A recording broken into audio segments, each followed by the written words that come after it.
Hi, I'm Etan Thomas, and thank you for joining us here for another Black History Month panel discussion powered by Athletes for Hope and in conjunction with Reverend Jesse Jackson's historic Rainbow Push Coalition, who have graciously purchased copies of my new book, Police Brutality and White Supremacy, The Fight Against American Traditions, which we have been distributing to the students during our HBCU tour. So thanks again to the student athletes from Howard University, Southern University, and Clark Atlanta University. There are really some amazing young men and women. So let me introduce you to our panel. First, track and field athlete who specializes in the hammer throw. Her mark of 77.78 meters, which is 255 feet and 2 inches, on June 8th, 2018, ranks her number 6 on the all-time list. She also holds the world record in the weight throw with a mark of 25.60 meters, which was 83 feet and 11 3/4 inch, which she set in 2017. She is a 3-time national champion in the weight throw at the U.S. Indoor Track and Field Championships. She was the gold medalist in the hammer throw at the 2014 Pan American Sports Festival. She is also the 2019 Pan American Games champion. Ladies and gentlemen, Miss Gwen Berry. How are you doing, Gwen? Definitely. I'm doing great. Thanks for having me. Great. Thanks for being on tonight. Next, we have Miss Emerald Gardner, who is the daughter of Eric Garner. She is absolutely amazing. She has a new book coming out in the fall of this year with Haymarket Books. She has taken on the fight, for justice for her father. I interviewed her in my book, We Matter: Athletes and Activism, and she's just really all around amazing. Ladies and gentlemen, Miss Emerald Gardner. How you doing, Emerald? I'm good. Hello. Thank you for having me. Great. So next we have Miss Ashley Carr, who is the sister of Atatiana Jefferson. So Atatiana Jefferson was, just to refresh everybody's memory, a 28-year-old woman who was shot to death in her home by a police officer named Aaron Dean in Fort Worth, Texas. Police arrived at her home after a neighbor called a non-emergency number stating that Jefferson's front door was open, back door was open. Police body camera footage showed officers walking outside the home with flashlights for a few minutes when one of them yells, "Put your hands up, show me your hands," while discharging his weapon through the window. Officer Aaron Dean later resigned from Fort Worth Police Department. I interviewed Ashley in my new book, Police Brutality and White Supremacy, The Fight Against American Traditions. And she's going to talk about the road she had to take, her and her sister, really to fight for justice. And then she's also a part of an amazing organization called Sisters of the Movement. Ladies and gentlemen, Miss Ashley Carr. Thanks for coming on, Ashley. Hey, everyone. Thank you guys for letting me be a part of the conversation. I really appreciate it. Definitely. And so finally, we have Miss Michelle Monterrosa, who is the sister of Sean Monterrosa, who was a 22-year-old Latino man who was fatally shot on June 2nd, 2020 by Vallejo police officer Jarrett Tan. Now, Monterrosa was on his knees and had his hands above his waist when Officer Tan shot him through the windshield of his unmarked police pickup truck. The police later said that Tan shot him because he believed that a hammer that he allegedly saw in his pocket was actually a gun. And Monterrosa later died at a local hospital. It's a tragic story. I interviewed Michelle and her sister in my book, Police Brutality and White Supremacy, and they have an incredible story of a continuous fight for justice. There's so much going on in Vallejo Police Department. It's like something out of a movie that they even operate like that, but she's going to definitely tell her story. Ladies and gentlemen, Miss Michelle Monterrosa. Hi, everyone. Thank you for having us, and thank you for uplifting our stories, more importantly. Definitely. I've been blessed to be an athlete, to play in the NBA for 11 years, to have the platform that I have. And, my passion in using that platform is to bring awareness to injustice that is going on, and also join families in their fight for justice. I think it's great for one part to bring awareness, but then you have to kind of take it a step further. So we're going to talk about all of that. I want to start off with Gwen Berry. Your story is amazing, and I've been following you for a little while. So I want to just tell a little bit of brief, summary of everything, some of the things that you have been going through. Mm. So at the U.S. Olympic track and field trials, during the playing of the national anthem, you turned away from the American flag while on the the medals podium. And you didn't just turn away as captured in a few photos. You actually kind of turned every which way, and you also covered your face in an all-black shirt that read "Activist Athlete." As soon as I saw that, that's when I started following you. And I was like, this is absolutely amazing. But as expected, the right had a big collective conservative conniption fit. You can YouTube search Gwen Berry right now, and you'll see headlines like disgraced Gwen Berry turned her back on the national anthem. You'll see McKinney blasts Gwen Berry for turning her back on the flag. They even recruited a former NFL player too. And his name is Jack Brewer. There we go, Jack Brewer. And it says, the headline says, Jack Brewer slams Gwen Berry for turning her back on the national anthem. And, it's interesting. He said the Olympic Committee needs to do something about this. And he talked about the bad example for the children and ungrateful athlete. And he brought up Jesse Owens. And, of course, all this is brought to you by Fox News. But what was your reaction, first of all, to seeing all of the backlash like this happen after you made your stance? I feel like first and foremost, the main reason why I protested is because of these women right here on this panel and everything that they've literally endured with the killing of a family member by a cop, being unarmed, being innocent, and just unjust. So I feel like, throughout my lifetime, I've seen this. I've experienced it myself in my neighborhood in Ferguson, Missouri, where Michael Brown was shot and killed for no reason at all. So, the backlash was, it was predictable, but I feel like a lot of people tried to blame me and not blame the committee, because what a lot of people don't know is at the Olympic trials, they never play the national anthem while the athletes who make the Olympic team are on the podium. But they targeted me on purpose because they knew how I would react and how I would respond, because they know my story. And they knew that I had protested before, and they were betting on me to do it again, like I was going to sell out on my people. And I'm no sellout. I stand for what I believe in. I believe for my people. I believe in social injustice. I believe that, the things that we go through in every day need to be spoken about, and they need to be taken care of. So I wasn't really concerned about the reaction that I got from the world. As long as my circle knew, my family knew, and they held me down. And the Olympic Committee, they could not keep me off the team, which they, kind of tried to do. But I fought that as well. So, yeah, I did what I wanted to do, and I did what was right.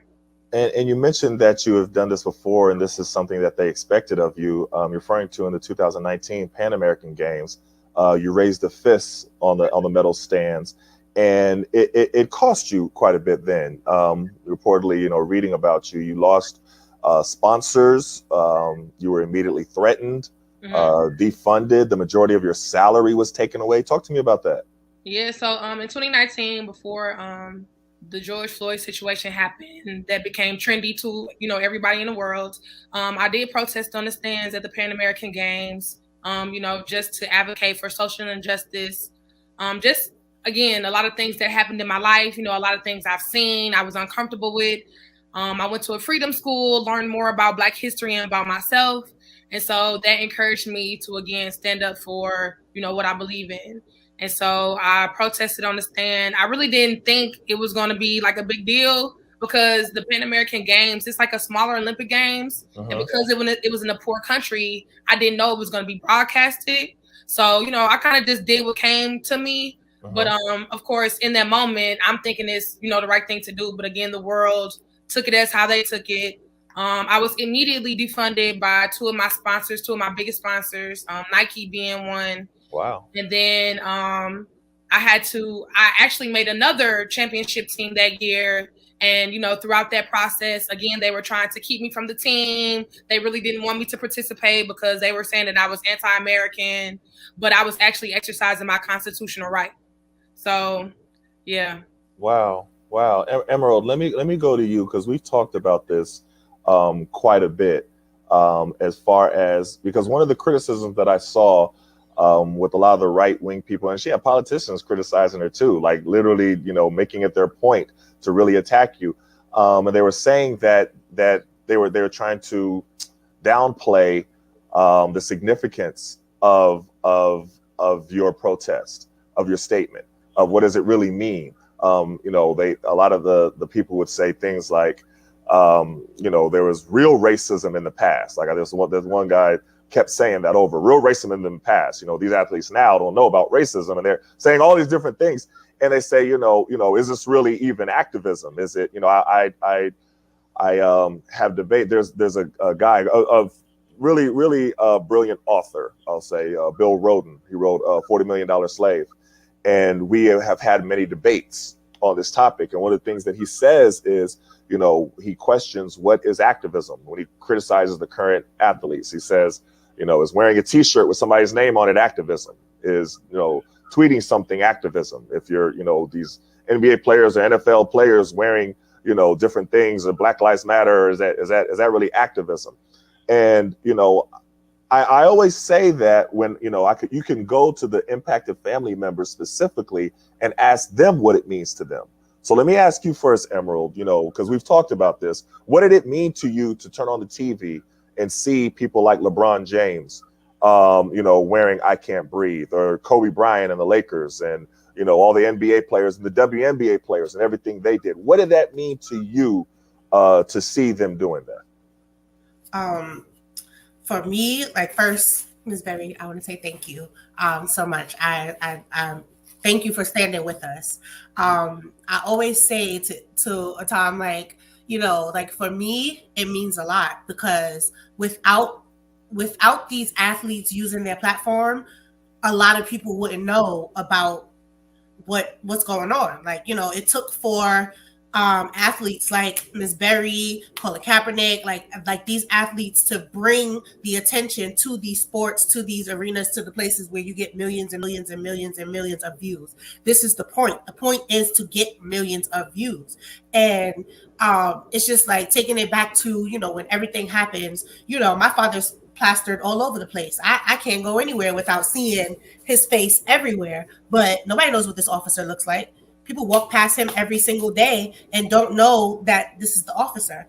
We know because we're the family. We know the faces of these officers and these people who have killed our loved ones. But the world doesn't know. But once you use your platform to bring this to light, this is what happens. It leads you to another search, and eventually you get that picture. Okay, this is the officer who did what they did. So it's important to use that platform. Like it's like, it's better to speak out than to stay silent, because I feel like it's been silent for so long. Nobody talks about social justice in the basketball games and, you know, the Olympics and stuff like that. So when you wear a "I Can't Breathe" shirt, you know where that came from. That came from Eric Garner. You know that "Hands Up, Don't Shoot" that happened to Mike Brown. Like, we know what happened to Atatiana Jefferson. We know what happened to Sean Monterrosa. Like, we know what happened, but we want the world to know, because that's what's going to make the change. We need the numbers. And you always say there's strength in numbers. I'm like, you know, I'm a lone wolf. I do everything by myself. And he's like, and, you know, Tom's always like, Emerald, there's strength in numbers. And I see what the difference is between, you know, I could stand alone all day by myself, you know, and that'll make some difference after time and time and time and time. But if you have a group of over 1,000, 10,000, 20,000, 1,000,000 people watching this one thing at this one time, this is your moment to take your shot and make sure that your shot counts.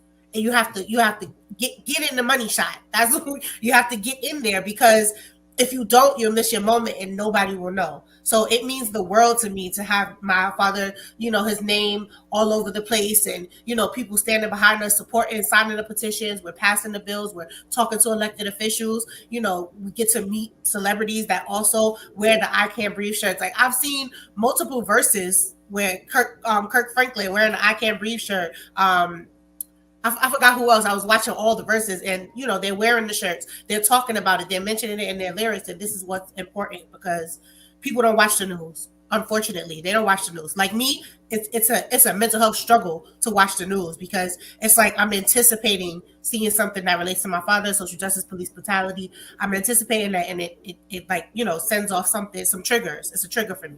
So it means the world. And it really does. And it's really important for people to hear how much it means. One of the things that the WNBA did an amazing job in doing is really bringing attention to Black women who were kind of left out of the conversation a lot of different times. And I want to come to you, Atatiana Jefferson's, her story. It wasn't broadcasted the way that it should have been. It was, and they were really bringing it to light. They're talking about Breonna Taylor. They're talking about Sandra Bland. They're talking about all the stories that kind of get lost in some of the media. And that's just another struggle as Black women, of struggling to even be able to be recognized, even in death. Talk about the importance of the WNBA, standing up, and also the amount of struggle that is still taking, that you're still doing to get justice for your sister. Because a lot of people start thinking they don't understand that the struggle continues. Even if the hashtag stops trending, it doesn't mean that the fight for justice is over. So talk about that, the WNBA, and also how the fight for justice just continues for you. I could say something similar to what Emerald just said, of understanding that using your platform for something positive, and not just being trendy, going with your gut, being who you are, and standing, what we say, 10 toes down type situation. That's especially what we're doing, and I like to see people say, regardless of what money I may lose or what situations may have happened, this is my stance, and I have to stand on that. And when you stand on those things, yeah, you might lose some things now, but you'll gain things later. And as well as you gain us as supporters. I'm gonna be honest, because it's hard out here. It's hard to just, I have a 500 people that follow me on Facebook, Instagram, things of that nature. So if those are the people that I'm just screaming justice for my sister and all the different woes that comes with justice, we're currently on, date change number 3. We're supposed to be having a trial in May, for her death. And it's been over 2 years, but I can't complain because there are people who don't get trials. There's so many people who don't get trials. So I'm learning not just me and my family are learning to patience, and while we're being patient, what can we do to raise awareness of how great Atatiana was? We're meeting people who were in Atatiana's life, people who went to school with her, and they're just saying, I know that the news always says that she was a graduate of Xavier, and that's really, really great. But she was, more than just a college graduate. She was an athlete. You could catch her at the rec playing basketball. She was in the choir at college, things like that. She played the clarinet. She was so diverse that it was such, we're just learning that if we reach out to different communities, this is what I'm learning, reach out to different communities of people in the arts, people, and just explain to them who Atatiana was. And what they're doing is just going back to their circles and talking about who she was to them. And then that's how the word gets spread. Even Nathan Ratcliffe, he's like a country singer. I never knew of him, but he knows someone who we've talked to, and they've talked to him, and then he's used his platform. So it's like we really just appreciate people using their platforms or wherever they at to raise awareness, because our voices are so little. And it gets tiring. It's a tiring job. I haven't been to work in the last 2 days because I've had triggers of Amir Locke. It's being killed in his home. No knock warrant. Those things are triggering, and then you have to think about going to work and being productive for someone else when you can't even figure out what's going on in your head. So we appreciate you guys taking that off our backs sometimes. That's what I could say. And it's interesting you mentioned Amir Locke. As we're recording this right now, they had the funeral for him today, and laid him to rest. You hear people that they think that because they don't hear of the continuous stories of police brutality and police killings, that somehow things have kind of stopped or things are better. And it's like, well, no, just because you don't hear about them don't mean that they're not continuing every single day. And this story with Amir Locke just happened. Michelle, I want to talk to you because Vallejo, I think a lot of people, more people need to know about the I don't even know what word to use that is as the Vallejo Police Department and the way that they operate. I interviewed you and I interviewed Corey McCoy, whose brother Willie McCoy was also killed in Vallejo, and I'm reading some of the stuff that just happened now about how they're doing an investigation as far as the police doing this badge bending, which is like a celebration when they kill somebody, and people don't know about that. Talk a little bit about the role, because y'all are still fighting for justice as well for your brother, and the police, like the way that it's operating. There's so much that y'all from going to the governor. I'm replaying the different things that we talked about during the interview for my book, but there's so much. Just talk a little bit about the road that you have had to go, you and your sister and your family, of fighting for justice. It's been, as everyone said, it's hard, it's draining. But it's almost like your loved one's voice in the back of your head telling you, like, if you don't stop, people gonna forget, or the justice system is gonna do what they're supposed to do. So for me and my sister, we were more like triplets. I'm the oldest, he was the middle child, and she's the baby. And after June 2nd, I remember our former attorney we had was like, y'all got to get on camera, and we're like, can you give us 3 weeks? He was like, no, you don't understand. Like, you got to get on camera, and it was almost like a push, right? Of like, you have to continue to humanize your loved one, because the media is going to start spewing their own narrative. They're going to start saying Sean was this, Sean was that. And ever since then, we haven't stopped. Sean's 2-year anniversary is coming up. But for our family, we were trying to kind of not even trust the system, but like allow local officials to like give them the grace period to see what they will do. This is the longest time right now since the Vallejo Police Department hasn't murdered somebody. Since 2012 up until 2020, my brother was the last person to be killed so far by the Vallejo Police Department. So it's shown that by public pressure, the community, our family, and the other families too, we've been collectively seeing this as a win. And it's almost, and it hurts to say that it's a win, right? We shouldn't have to be celebrating that this is the longest period that this police department in California hasn't murdered somebody. Because everyone, when we think about California, we think about, we're so progressive here, we're leading the nation and everything, but yet we have the deadliest police departments in California. I think we lead the nation in most officer-involved shootings, which I don't even like to use that term anymore, but that's what the media wants to say, right? But for our family, we have to go get arrested at our governor's house to bring attention to my brother's case. It was 15 of us, not doing having a civil disobedience, a direct action, nonviolent, just asking for a statement or a conversation and a sit down, because the local DA had recused herself. It was a game of hot potato with the current attorney general we had at the moment.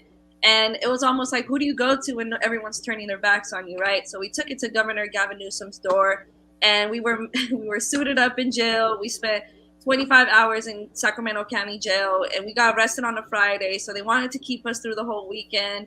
And I just thought it was a book and release situation. So you could already imagine all the emotions going through you of like having to go get arrested, get suited up, the deputy is unsigned, dehumanizing yourself while they're laughing, making jokes about your loved one, saying, well, I don't think this statement the way you guys went brought the attention you guys needed, you know? And to find out that in Sacramento, the officer who murdered my brother, his cousin, I was getting searched by the nurse, on the wall it says "End of Duty Watch." The cousin who died, Kevin Ton. Meanwhile, I have a shirt that says "Fire and Arrest Jared Ton," and I didn't know there was a connection of that.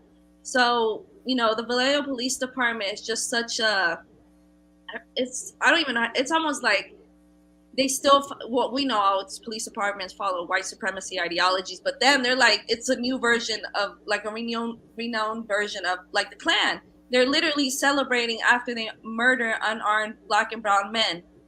They're celebrating with barbecues. They're bending their stars on their badges, you know. So there's an investigation that's gone on, and right now the city attorney doesn't want to release it. Why? Because they know that they've been hoarding this. The city knew about this culture that was going on, but now it's like when it comes to litigation, it's a wrap for them.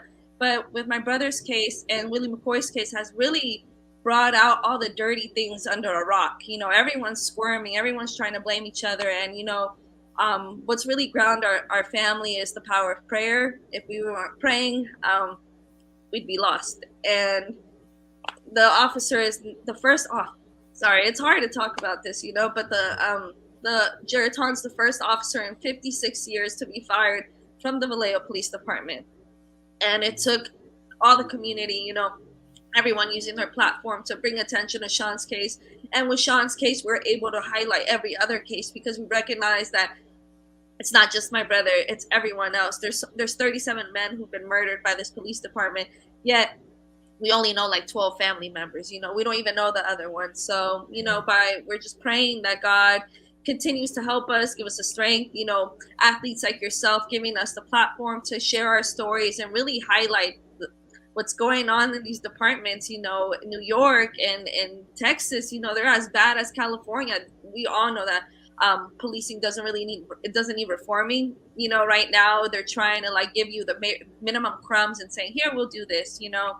And it just hurts, you know. We had to lose our loved ones, but I feel like God has a bigger plan for all of us, and you know, we just got to continue to make good trouble. So yeah, you know, it's been so amazing. So when I wrote my, you know, previous book, We Matter: Athletes and Activism, and that's where I met Emerald and interviewed her, and interviewed Tiffany Crutcher, who I've known since middle school. I went to school with her. But of course, her brother Terrence Crutcher was killed in Tulsa, Oklahoma, and I interviewed Valerie Castile and Javaris Fulton, and I started being more connected to seeing all of the aftermath afterwards, because so many people, you know, they pay attention to it while it's trending, but then they have no idea what happens afterwards. Like they just don't know. So then going back to you, Gwen, and I hear the backlash, and I'm watching the Fox News segments where the people are describing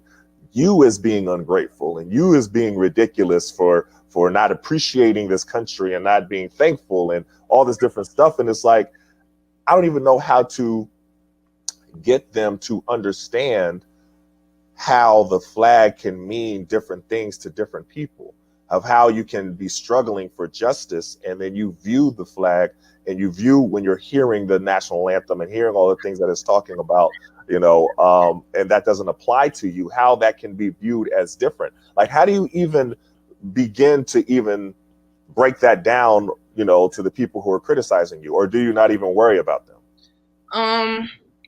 I've always kind of ignored the people who are ignorant to what's going on in Black and brown communities, because they have no idea. You know, white supremes, white elites, they will always believe in the system because it works for them. They will always believe in America because America funds them. It benefits them. It helps them and their children succeed far more than ours. So when it comes to the national anthem, you have to know that the foundation and the root of the national anthem was based off of white supremacy, singing about the fact that they are the king, they are this, they are that. And if anybody was to go against that, their blood will be shed on American soil. So it goes to the criminal justice system. The fact that these ladies here are still having trouble with their families' cases and getting justice for their loved ones who are killed for no reason, that lets you know everything you need to know about America. Why would I salute a flag that doesn't even respect Black and brown people in America? Our country is supposed to take care of, everybody under the flag, right? Everybody that's on American soil, because of the government, because we're a democracy, is supposed to take care of its citizens. It's supposed to take care of its people. And yet we're the only ones who are having problems with the justice system. So why is that? Because it is designed to keep us where we are, to keep us afraid, to keep us silent, to keep us mentally castrated and, just traumatized by everything that's going on, so that we are too afraid to say anything. If we don't say nothing, nothing will change. The main reason why most of the stories are being brought out is because of social media. And I have a love-hate with social media and the news and all of that. But I would never regret what I did, even though I did not know it was going to be broadcasted. I was actually happy because it was broadcasted. Then it got people talking. Then it got people thinking, and it got people hating. But that's what we need. I was on the highest moment of my athletic career, winning a gold medal. You don't think I'm gonna say something about my people, for my people, regarding this criminal justice system in America? Like, come on. Yeah. I feel like it's a no-brainer. And it really should be a no-brainer. That's why it's so crazy hearing people, criticize and say like you're ungrateful, like you were wrong. And what you was referencing before, as far as the lyrics, the original lyrics. So, in my book, I interviewed Mahmoud Abdul Rauf, and we talked about this a lot. And we talked about the third verse of the national anthem. And a lot of people don't know about the third verse. So even a lot of the feedback that I'm getting from the book, they talk about that interview. They're like, a lot of mainstream America, they're like, oh, wow, I've never known that third verse. I've heard it referenced, but I listed the actual third verse. So I'm going to read a little bit of it right now for our audience here. It says, and this was a verse that was in the national anthem. They took it out, but this was in the original one. They said, no refuge could save the hireling and slave from the terror of flight or the gloom of the grave. And the star-spangled banner in triumph doth wave o'er the land of the free and the home of the brave. So that was an actual verse that was in there, and it gets worse and worse as it, go on, and they're championing it, and they're, it's amazing. And I remember reading that in high school, and I was asking my teacher, like, what the devil? This was in it? I was like, so now we're singing the same exact song? They didn't like create a new version. And it's just amazing, the media. And I want to talk about the media for a minute, because the media has something that they do where they demonize us. And all of you have experienced it. And I want you to talk about it a little bit, because it is the contrast of the demonization in the media of your loved one, where your loved one is killed by the police and then they're put on trial. You know what I mean? And they're, demonized, and any slight thing that they could come up with that they could show almost as a justification of what the police did to them. That's how it feels. But you have that demonization happening everywhere. And then you have voices who are saying the opposite and standing up in support, for your loved one, whether it's an athlete, whether it's an artist, a rapper, an actor, whoever. And just what it means to have the difference, kind of like the breath of fresh air in the positive voice. And I want to start with you, Emerald.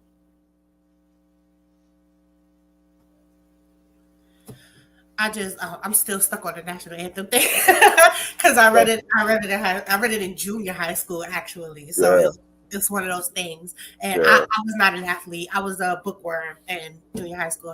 So I read it. Yeah. So it's just the media, it's horrible. As Michelle said, like, there's this push, like, oh, if you don't do it, you don't do it. It's not gonna happen now. So it's like in the beginning, when everything first happens, it's like you want to get the story out. You want to hit every news station. You want to go and talk here and speak there and do this and do that. But you don't understand that every single interview, it takes away from you.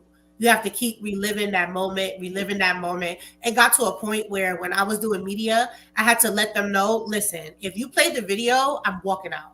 Like I had to start protesting interviews, because it was like, not only am I defending my life, defending my father's honor, defending the legacy, I have to sit here and listen to the audio or watch the video. And it's like, this is pre-recorded. You can add that in later. Do not play that. If you play it, I'm going to walk out. So that was just like, I had to start putting stipulations on my interviews, asking questions, asking for the questions beforehand. I had one news reporter like, do you think your father would have died if he was white? I was like, okay, interview's done. I thank you for having me. Have a good day. Like, I had to really, like, in my most professional self, in the most professional way, in my best self, because I don't want to look like that angry Black woman on television. I had to, like, kindly excuse myself from a couple of interviews. Like, the media, I have to say, they're horrible. Even, like, I've been on some interviews with my own people, and I just felt like it was an attack on the culture, attack on social justice. I've heard an activist I call myself a survivor, because I meet with other people who are in the same situation with me, and my sister didn't survive the movement. She had a massive heart attack at 27 after my father passed away, 3 years like in between. So I call myself a survivor for those reasons. And like having African American people, say to you like, oh, your family received the lawsuit, y'all took the lawsuit, you're a sellout.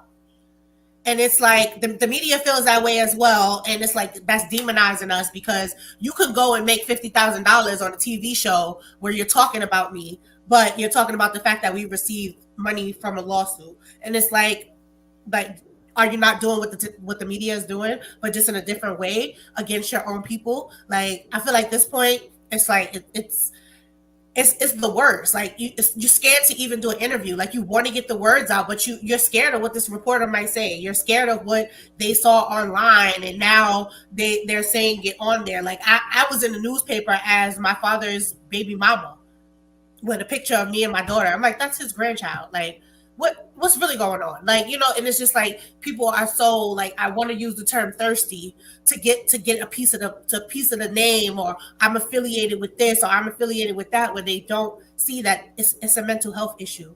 Like I'm a mental health. I advocate for mental health. In my book, I talk about the mental strain that this situation has had on me. Like, I need the media to understand that you guys put a lot of triggers. Like, it's setting off my triggers. Like Ashley said, like, she hasn't been working 2 days. Who's putting money in her pocket when she's missing these 2 days? She ain't got no PTO. She don't got $200 an hour for therapy.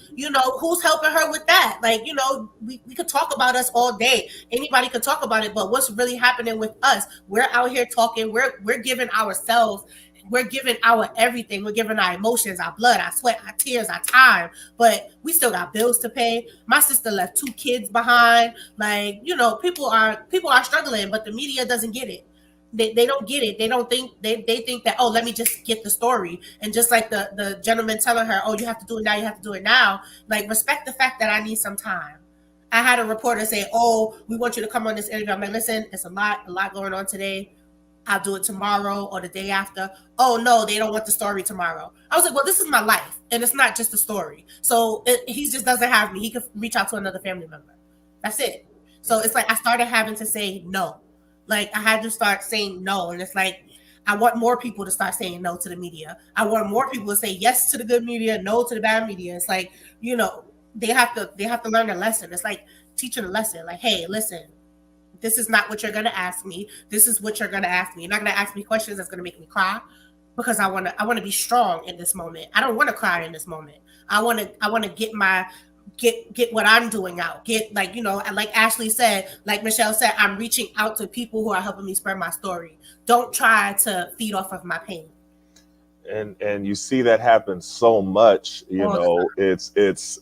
it's heartbreaking, because you see it's like they're following the script and they're trying to play on the emotions, of because that's what sells, and then they just move on to the next story.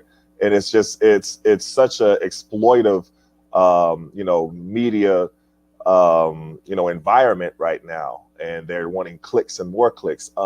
Ms. Ashley, I want to talk to you about the work that you do with Sisters of the Movement and how you help other family members, and how you've helped Michelle, and how but how do you do that in the midst of you still fighting your own battle? I mean, it's an amazing sisterhood that you all have, but everybody is fighting their own battle and still having a lot of emotions, but also you're helping the next person. I think it's an amazing thing that you're doing, but can you talk about that for a little? Well, sometimes you have to, I don't want to sound like cliche, I guess, standing in the gap for each other. At times when Michelle now may be down, they might reach out and be like, hey, today ain't a good day for us. It's an anniversary of whatever.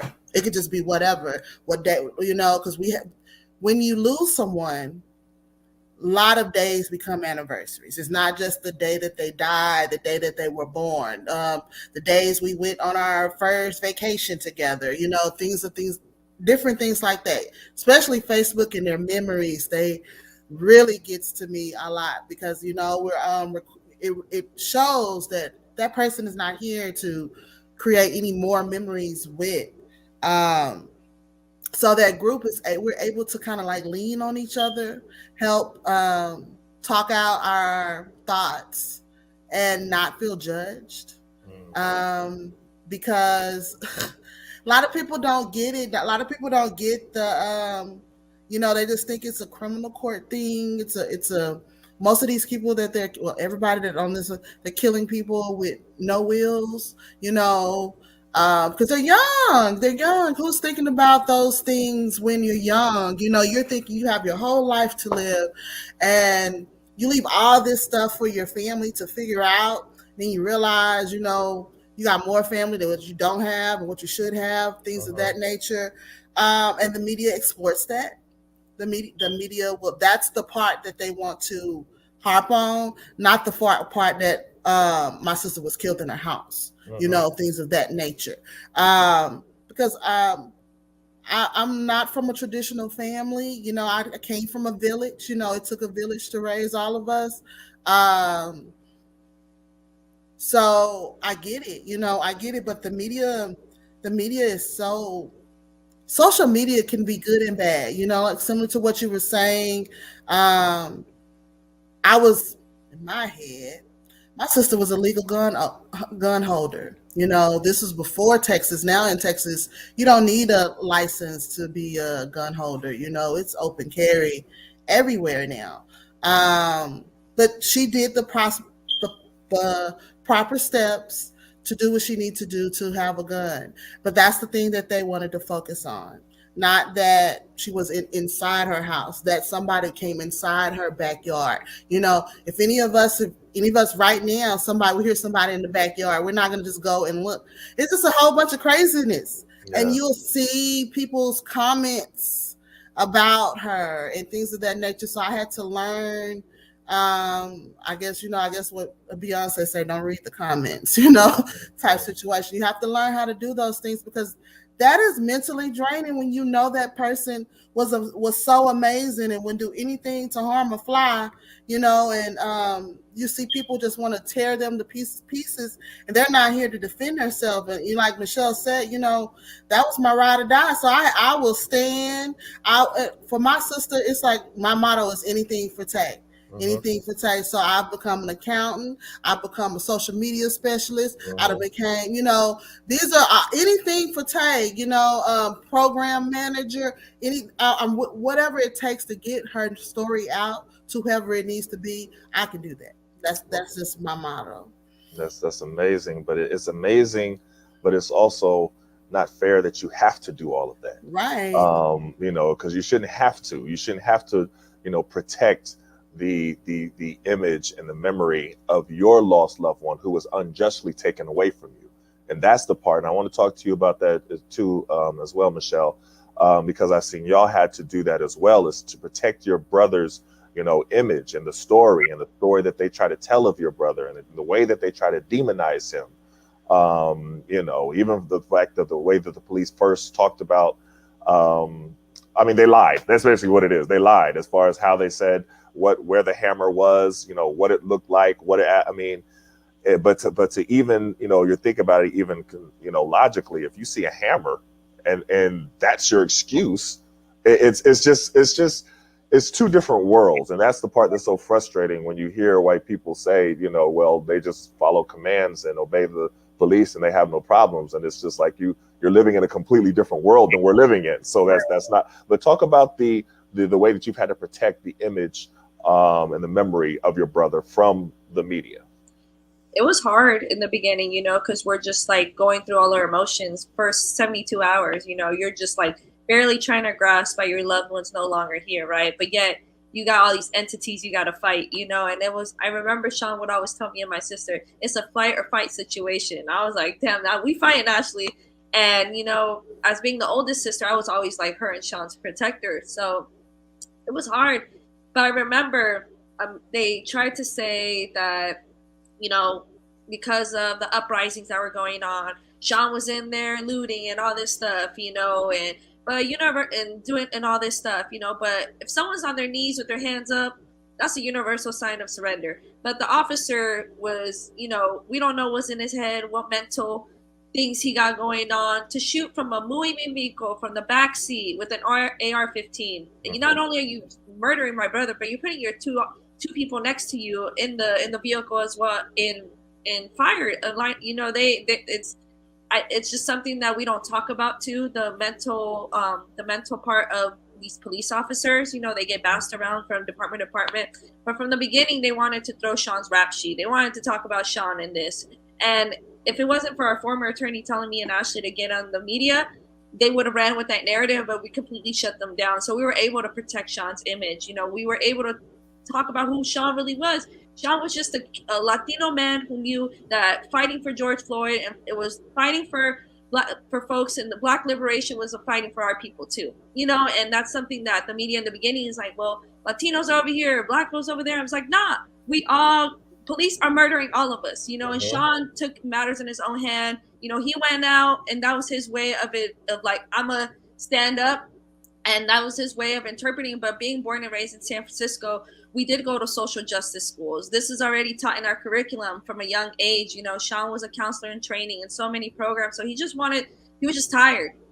And in the beginning, one of the other reporters, I think she was from one of the Latino networks, right? It was a great day. Everyone was cool. No one really triggered us with questions.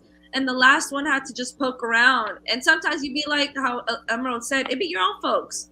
You know, like, why are you trying to trigger me knowing that I'm in a moment of distress? But, you know, it's just hard sometimes. But, you know, we pray, like I said, our family prays a lot. We really, like, before we do any interviews, before we do anything, we really pray about it. Like, God, is this your direction? Is this person have, like, do they have like hidden agendas, you know? Because after the report came out of the officer actually having the wrongdoing, which we already know, it's the first time the third party who does the investigations in California got it right.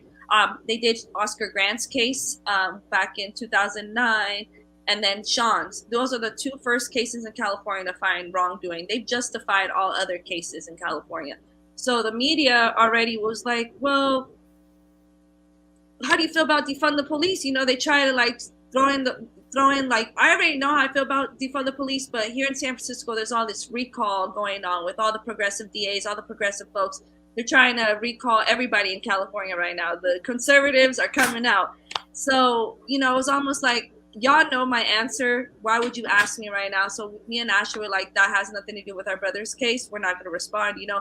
And hearing what Emerald said, like, it's okay to say no. Now we really go through our like media list, like how Ashley said, like we have to learn to be like our own media liaisons, you know, writing op-eds, learning to do all this stuff.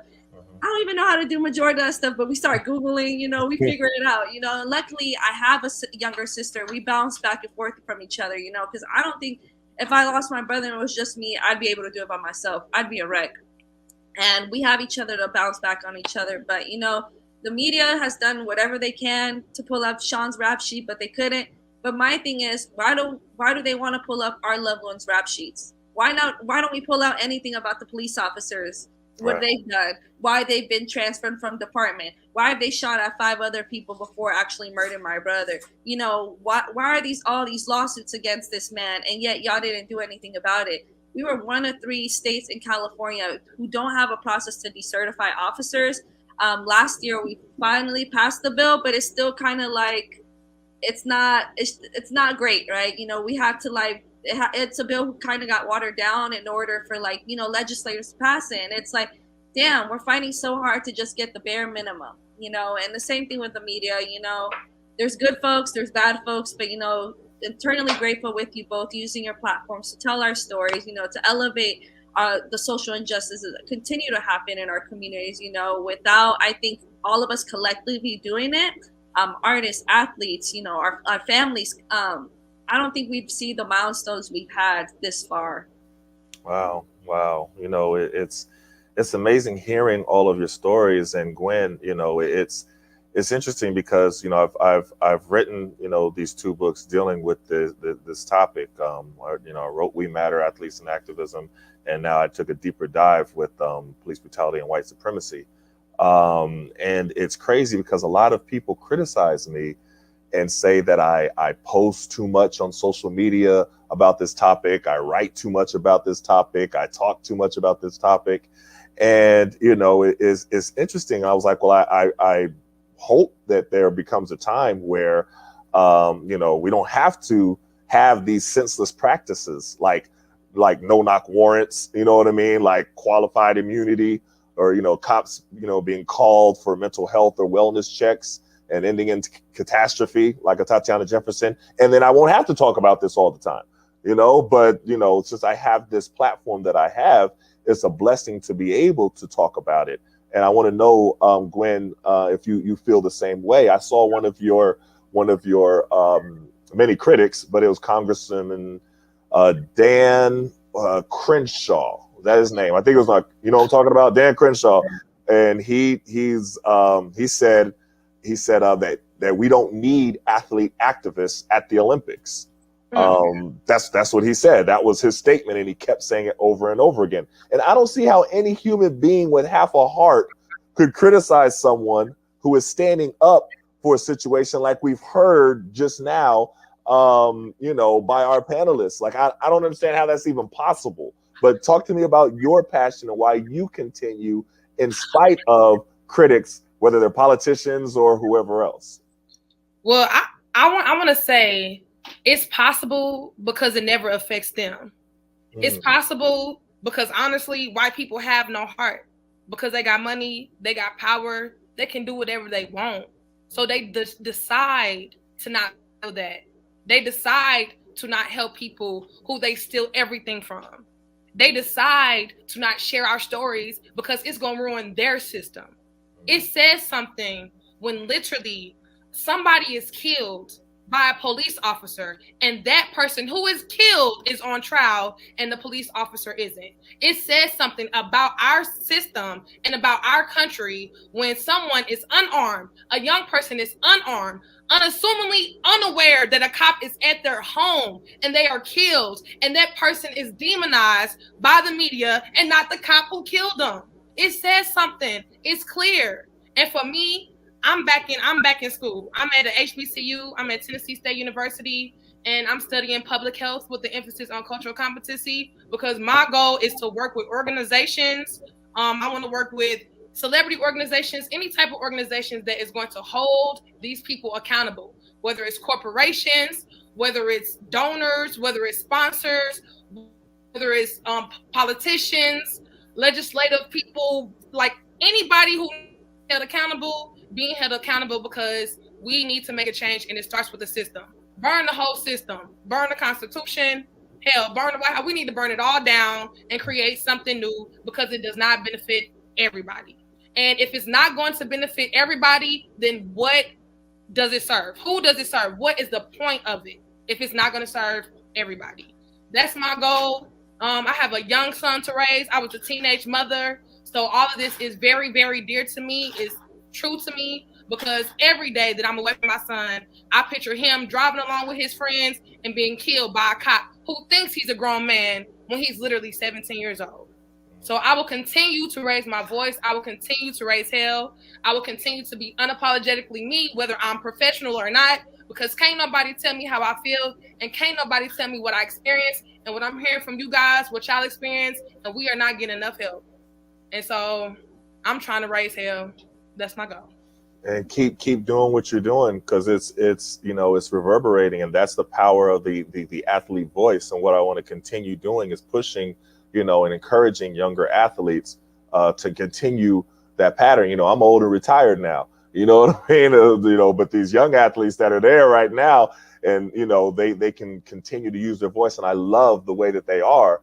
But just want to keep pushing them to continue with it. So, you know, we're going to wrap up in a minute, but I want everyone to talk about their organizations and their foundations. And it's very important. This was an important part that we talked about in the book.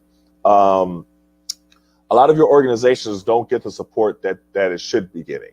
A lot of times people, you know, they hear, like, you know, the big, you know, the summer of 2020, when you had, you know, white guilt sweeping across the country after George Floyd, and you had all these companies and organizations thinking, okay, we want to do something to it. Let's donate to an organization. What's the number one organization that we could think of? And then they go to that organization. But that doesn't trickle down to the family members, who are the impacted family members, who are fighting for things in their specific, you know, cities, with the specific police departments that have their specific set of issues and problems, and that they need funding, and they need support, and they need organizations to team up with them.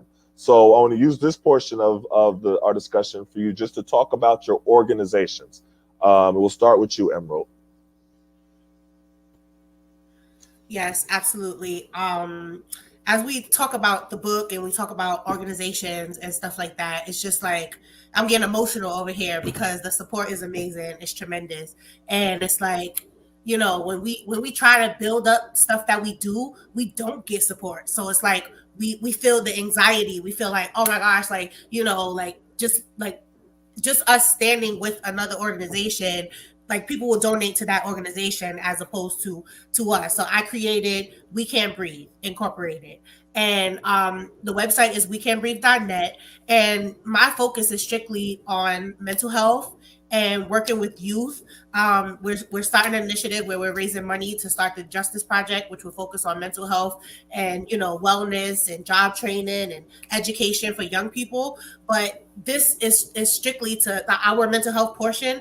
It's called After 5 for Justice. And we want to create spaces for youth to call and get that open range. Like, as Ashley said, as Michelle said, like, they don't understand, but we just want to say, F all this. We mad. We don't want to do this no more. But that's just how we feel right now today. And we just need to talk through it a little bit. So, you know, I have those times all the time. I've been on the phone with Etan and cursing like a sailor. He doesn't curse at all. And I know it's like, he understands that I just need to get it out. Sometimes you just need to talk it out. You need to get it out. So my organization will strictly focus on mental health, counseling. People cannot afford counseling. Counseling is so expensive. It's hard to get healthcare. It's hard to get whatever. So right now, like, today, yesterday, for the past month or whatever, I've been working with 2 youth, and I tell them, call me anytime, specifically after 5, because what are you doing at 10 o'clock? What are you doing at 11 o'clock? You're just scrolling on your phone and you're in your thoughts. Like, I have roaming thoughts. I have, you know, things that I just can't get out of my head until I work it out with other people. So I know that this is a good initiative. This is something that we need. Like, you know, when we have our other survivors, sometimes it's not the child of the person who was killed, because that person is 17, 16, 15, 13, 23. They don't have children. So what about the moms? What about the sisters? What about the cousins? What about the best friend? What about, you know, the siblings? Like, you know, I lost my person. I always get emotional with Michelle. When I spoke to her and her sister the first time, I literally cried, because I was like, she's like me, her sister is like my sister, and then I lost my sister, so I don't have the, you know, the sister thing to do in this movement. So it's like, when I see siblings that are fighting for justice, that it definitely makes me emotional, because I don't have my sister, I don't have my person that's right there. Like she was the radical, I was the logical. So it's like, you know, like little things like that. It's like that's what my organization focuses on. So that's our mental health portion. So our justice project, which we plan to roll out next year, is intensive mental health for young people, supporting with jobs, supporting with you know, everyday life. Like I had my youth, she's 18, she has her own apartment, she's working on, you know, getting a job, and she legit told me, like, I just don't like leaving my house. I have anxiety. I don't even want to get out the bed sometimes. So it's hard for me to go to work. So, you know, I told her, I said, I have those same issues and I'm 30. So it's not an age thing. It's not a living situation. It doesn't matter if you live in a project or if you live in a condo. That is your apartment. And if you don't want to leave, then we'll figure out a way for you to work from home, or we'll figure out a way to get you in some type of counseling so that you'll be able to go outside at least 2 days a week or 1 day a week or whatever starts you off. So that's basically what our program is. We have 2 youth who are about to be enrolled. Like I said, the website is wecanbreathe.net, Emerald at wecanbreathe.net. I would love to connect with everybody. You know, as we got our 501c3 status, we actually have a fiscal sponsor called Global Fund for Women. And we are going to, this is going to be in the future because we don't have the funding yet. But when we do get the funding, because I know that, you know, with us and us putting our heads together, we will definitely figure it out. But I want to do a small business portion where if something like this happens and, you know, we have unfortunately, we have another situation, I want my organization to provide the LLC, the 501c3, like all of those processes, like what it is that you need to have. Like I want to put together a package that you will have, like that I sent, like, listen, this is what you're going to need. And that includes therapy for a month, or, you know, group sessions for 2 months, or, you know, reaching out to somebody or talking to a bereavement counselor. So I want those 3 things to happen. So right now we have our 501c3 status, we have our fiscal sponsor, we have our development team, and we're just ready to go. Like we are ready to roll out because it's needed. Like it's so needed. Our young people are killing each other every day, and it's so sad. And it's like they need help. It's nobody's fault. It's the world. The world needs to heal them. They need healing, and they don't know where to go. So we have to step in and say, listen, you don't know where to go, but I'll help you, or whatever the case is. So that's us. We Can't Breathe Incorporated. Check us out. That's great. That's great. And I'm so proud of Emerald, y'all. I mean, when I first met her, she didn't want to talk. Then you see how she talked now. She didn't want to talk. She didn't want to say anything. She was like in a shell. And you know, that was my first meeting of her. To see her now blossom into this full-blown activist is beautiful to see. Ms. Ashley Carr, can you talk about your organization?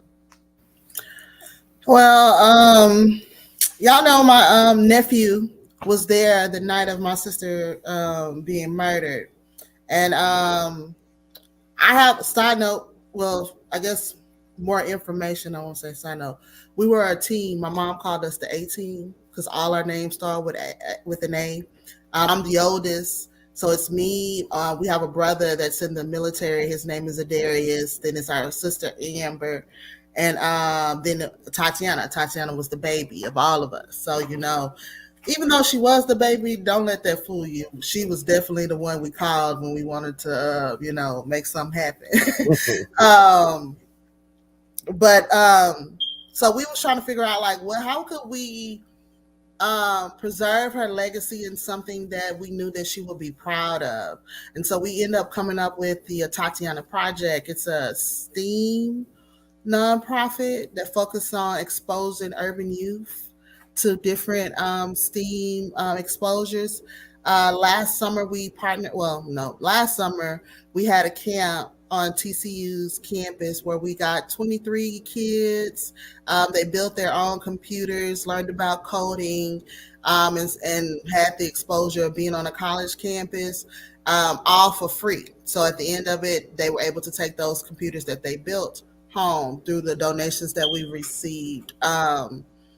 So this year, we're going to partner with TCU after they've seen the work that we've done, and we're going to reach about 50 students for the summer. So that's a blessing. We've been able to, we purchased some land. There was a piece of land next to my mom's house of where all this happened. We were trying to make this not not make it so tragic, because it is a tragic thing. I don't want to don't get me wrong, but how can we make some flowers out of all of this pain?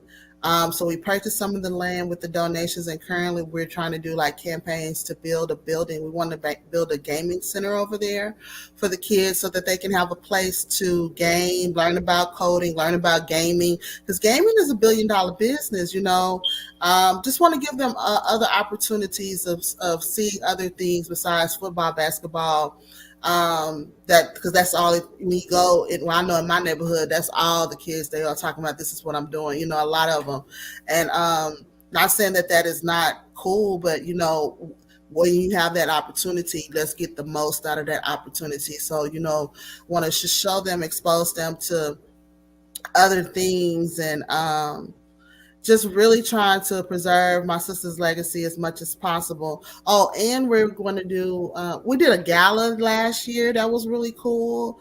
It was like a family event. And we're about to start this Give Back scholarship fund. Well, not scholarship, book scholarship fund for kids, because we've learned that after talking to her friends in college, it was a struggle for my sister to go to Xavier. Like I keep saying, we didn't come from no silver spoon. We were real family, type situation. And my mom was working as a CNA, using all her checks to pay, whatever tuition my sister pays. But I realized my sister had issues paying for her books. And I didn't, I realized that I knew those things, but I just didn't realize that other people outside of that knew that. So we want to try to make sure that we pour into others so that, they can have a little Tatiana in them, things of that nature. That's beautiful. That's beautiful. Y'all all are doing so much amazing work and giving back so much, when so much was taken from you. And that's just something that I can't even say enough. That all of y'all have that passion to help others now is really amazing.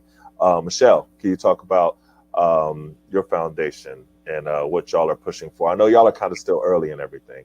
So unfortunately, we don't have a foundation under Sean's name, but we were able to create some scholarships here in California. So Sean was a carpenter, and he went to a job train program. So through the job train program, his whole goal was like, I'm going to buy mom's a rundown house and fix it the way she wanted to. So through job train, we were able to create a scholarship under Sean's name. But then we're also able to create another scholarship under Sean's name for all the city colleges of California. So from, the Northern California all the way to Southern California, any student who attends any city college who has been impacted by losing a loved one by police violence can apply for a scholarship to be able to school. For us, we had to put school on hold because we couldn't we didn't know where to navigate our energy towards. So we learned from meeting so many families that they stopped going to school because they just couldn't, right? They had to step up. They had to pay bills. Our loved ones were, breadwinners in the family too. So we wanted to create a scholarship where, even though you lose your loved one, I know our loved ones would want us to still pursue whatever we wanted to. And that there's at least a scholarship fund in California where you can go to school, under your loved one's name too. And so that's one thing. There's so many things we've worked on that sometimes I forget and they come back. And I was like, me and Ashley like, damn, we did that. We're like, oh my God. But we do have a Knowledge Up library here in San Francisco. I don't know if you guys have these around your neighborhoods or you've seen them. They're like little book libraries in like neighborhoods. You just open, you drop a book and leave it. We have a whole little corner in our neighborhood called Toucan's Corner. My brother's graffiti and street name was Toucan, like the toucan bird. Uh-huh. So we have these little libraries, all social justice related books from preschool all the way to adulthood, and we encourage anybody that you can go in any box and pick whatever book you want, really want to expand everyone's mind. And Sean was the kid who always had like 48 Laws of Power under his book, or Sala Shakur's autobiography under his bed. I remember there was a point that he would start thinking about becoming converted to Islam because he was reading Malcolm X's autobiography. He was so in tune with it. And my mom was like, no, hijo, learn. But, but for us, it's more like, we want kids to have access to books, especially in underrepresented neighborhoods.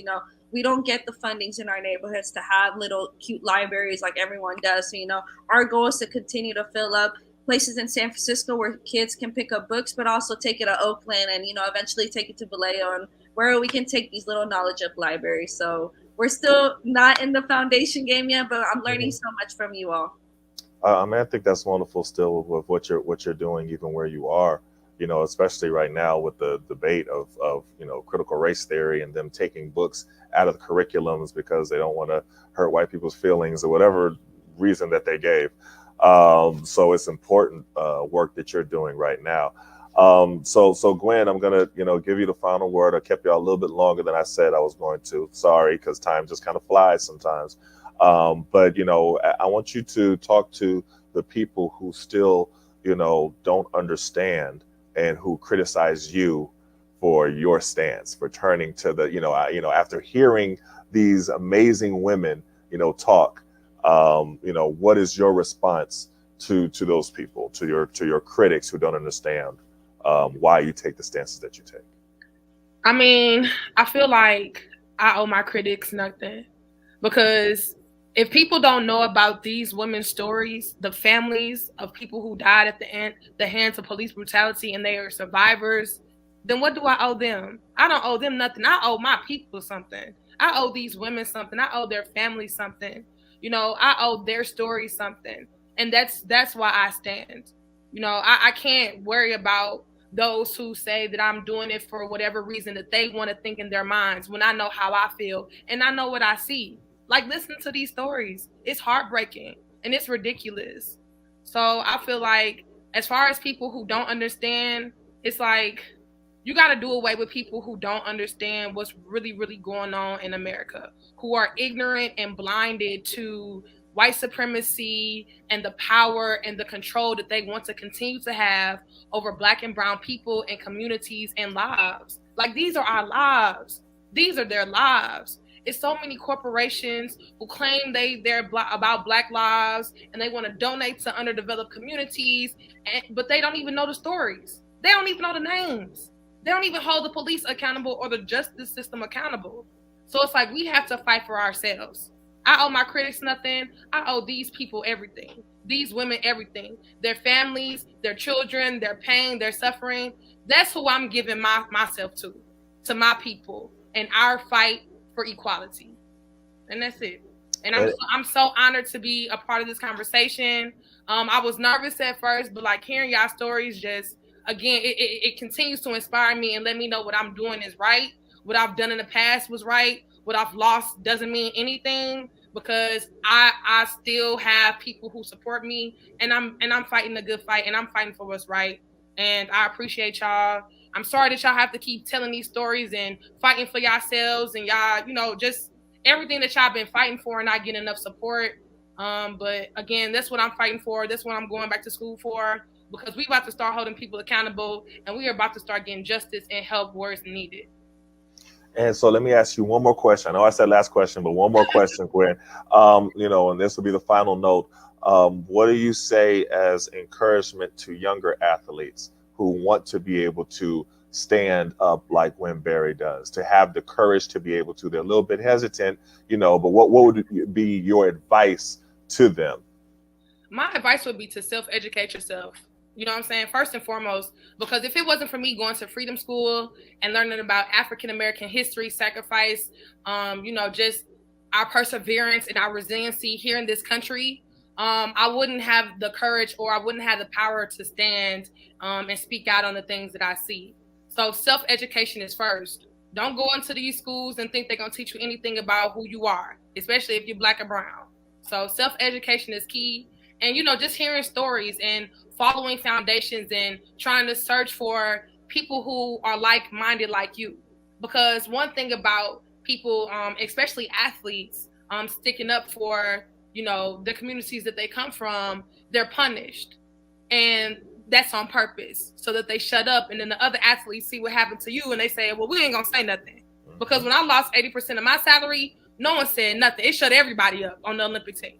So that's on purpose. So find people who are like-minded like you, and then understand what you can lose. Understand what you can lose. I lost so much to the point where 2021, I didn't even want to compete to try to make the Olympic team. I'm glad I did, but I lost so much where it wasn't even worth it to me. So understand what you're losing, self-educate yourself, find mentorship, and just know and believe that you're doing something right. Because if it wasn't right, people wouldn't be mad. We are making people mad. We are making people uncomfortable because it is the right thing to do. It's the necessary thing to do. And we got to keep fighting. We got to keep doing it. So athletes, just as courageous as you are in the field of play, be courageous who you are outside the field of play and stand up for what you believe in, because that's who you are as a person. Athletics don't last forever, but your life does. Man, we're gonna put that on a continuous reel and just clip that and just play that for athletes all over the place, because everybody needs to hear that. That was so, perfectly eloquently said. But thank you again. I want to thank Athletes for Hope for encouraging athletes and being supportive of athletes using their voices and their platforms. I want to thank Jesse Jackson's Rainbow Push Coalition for supporting, and I really want to thank y'all for the courage that y'all have to continue fighting, because we talked about this, me and Emerald, a long time ago, that other survivors and other impacted families then see you and then they're inspired. And when I told Emerald that, she was like, "Get out of here. Ain't nobody being inspired by me. I'm nervous. I don't know what to do." And then she had somebody who was Alton Sterling's son actually come up to her and say, "I saw you speaking and I was inspired by you." And you never know, who you're inspiring when you have the courage to be able to speak, and they're taking notes and they're watching because they're lost and they're dealing with something and now they don't know how to do, so they're looking at you. So it's just an amazing process. But thanks again for this incredible panel. We're gonna put it out everywhere, and we're gonna show it to a lot of people, because a lot of people need to hear this, and they need to be able to understand the stories behind just the hashtag or just the little clips that they know, or what they look up on Wikipedia about what happened to this person. They need to know the full stories, and that's what I tried to cover in my books when I interviewed y'all. And because creating empathy and creating humanity, we have to humanize people once again, because the media has done this tremendous job of tearing people down and demonizing them to the point where they don't even look human anymore. So I think that's something that's really important. So hearing you all talk about your loved ones, it rehumanizes them. If that makes sense. But thanks again. I really appreciate it. And y'all have a good night, and keep toll of your mental and spiritual health. That's something that's always so important in this fight, because I don't even understand how y'all have the strength to be able to continue.